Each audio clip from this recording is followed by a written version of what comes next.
Welcome to Sound and Fury Book Reviews. As usual, I'm Tina.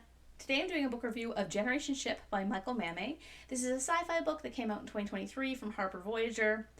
I'm surprised that this one slipped my radar because it was on NetGalley, but I didn't notice it somehow. And so I was debating buying it, but then I saw that it was on audiobook.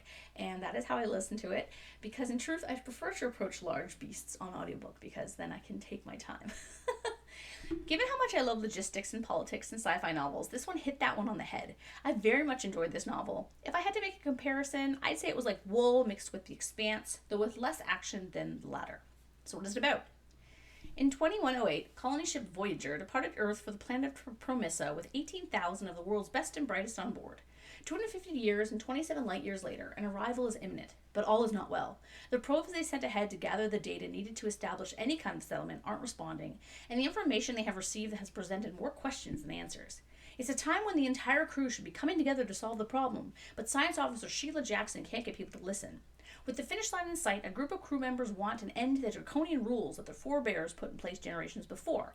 However, Security Force Officer Mark Rector and his department have different plans. As alliances form and fall, Governor Jared Pentel sees only one way to bring Voyager's citizens together and secure his own full-scale colonization effort. Yet, he may have underestimated the passion of those working for the other side. Meanwhile, a harsh alien planet awaits that might have its own ideas about being colonized. A battle for control brews, and victory for one group could mean death for them all. Now, before I start, I'm going to say calling the ship Voyager was a choice, and it was a funny choice because we already have a Starship Voyager in Star Trek. Other than that, there wasn't much comedy in the novel, but it was almost cozy in a way. It's about serious issues like government overstepping, policing, scientific discovery, changing constitutions based on new ideas in society, and uprisings, but the cast is so broad and contained that I very much enjoyed being on the ship, so to speak. I wouldn't call it a thriller, but it's also kind of like, I guess it's kind of a space opera. I don't know. I don't know if I'd call it a thriller, though. Generation Ship, though, is a multi-POV book following 5 characters, and this also helped to broaden and explain the workings of the ship. We have point of views from science, engineering, government, police, and farming. In this way, we also see how these different departments are rather siloed from one another, and how this serves to create divisions and misunderstandings. In this way, it's very realistic to how people function in groups. You know, we see this happen when we have more than like 20 people in a situation and they're supposed to work together. People form their own subgroups. And so it was interesting to see how, given how contained this spaceship was and how long they were on it, how those kind of groups siloed and how they developed over 200 years. I thought that was interesting. It doesn't take place over 200 years like, say, Children of Time, but you can see how these things developed and how certain policies and certain kind of branches of the ship or certain departments almost don't need to exist anymore. Certain positions don't need to exist, but they're kept there because historically that's what they had. And I thought that was a very kind of interesting look because we see these things happening in societies today that have been around for centuries and how, we feel that governments are very bloated now or, yeah, I won't get into it. Anyway, there's definitely kind of a comment about that whole thing, probably more aimed at the States than anywhere else. Yet, there's no info dumping. We're not told all of this. We see how the ship functions both politically, socially, and physically, though I could have used more of the physical stuff, as it comes up organically in the story. So it doesn't feel like we're just told this. We learn it as we go. Likewise, no one is vilified in the story. Even the security officer begins to take too many liberties with his position isn't made out to be some evil dude intent on controlling everybody. He's just a man who gets too ambitious and self-serving for his own good. A lot of people kind of get over their heads and aren't sure where to turn in this book, and it's interesting to see how some people turn one direction and some people turn the other way. The book is highly realistic in this regard. The issues the ship has are issues we've seen throughout history. It's just contained to one ship. In this sense, it was relatable and brings up interesting ideas about human nature and society. It's a bit of an experiment in what would happen to us socially in this particular contained situation. Like Lord of the Flies, but with adults and without the post-war nihilistic view of human nature.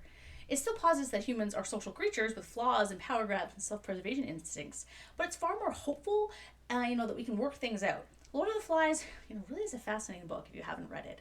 If you look at it from a new historicist perspective, there's so much there, both with the author Golding, whatever, both with his kind of past and his experiences in World War II, and then kind of the toxic culture, like masculinity-wise, of the 1950s, and how that affects the boys in the book. It's a fascinating book. If you haven't read it, you really should give it a chance. It's really, really good. Back to this ship. I really liked the characters. There were none I loved, but of the 5 point of views, there weren't any I couldn't stand or wanted to rush to get to the others. They all felt like they had weight and purpose, and I liked them. The side characters were interesting too and varied with motivations and goals that complemented or worked as foils for the main characters. I wasn't really sure what the black market guy got out of running the black market though. Like, what was he getting for that? Like, it's not like he could go out and just buy like a big house somewhere like a mobster here. That wasn't really explained. I was kind of curious about that, but I don't know, like, yeah. All 5 point of views, despite often working or dealing with things that seemingly had no relevance to the others, they eventually ended up being very intertwined. Even if the characters rarely spoke to one another, they still did things that impacted one another. In this way, the story was very engaging because we, the reader, are trying to figure out how these people are connected or how their actions are going to impact the ship as a whole, and we're not entirely sure the whole time. But there's also like the real mystery of like what's going on with the planet to deal with as well. So there's a lot of kind of things happening. There isn't so much a plot twist as a natural progression, so the story, despite being very long, feels fresh and interesting throughout. It was an audiobook I could pick up a few times a week for short bursts and not forget what was going on or who a person was or what the deal was. I did find that some sections in the last 20% or so were less interesting, despite it being one of my favorite tropes, as it took away from the ship politics a bit, which I was enjoying a lot. Though it did wrap up in a different way than I expected, and I thought that was good. That was interesting. Overall, though, if you couldn't tell, I really, really liked this book. If you like, I guess, space opera with a heavy dose of politics, you should totally check it out. It's a solid sci fi, very enjoyable, very fun. So, yeah, thanks for watching.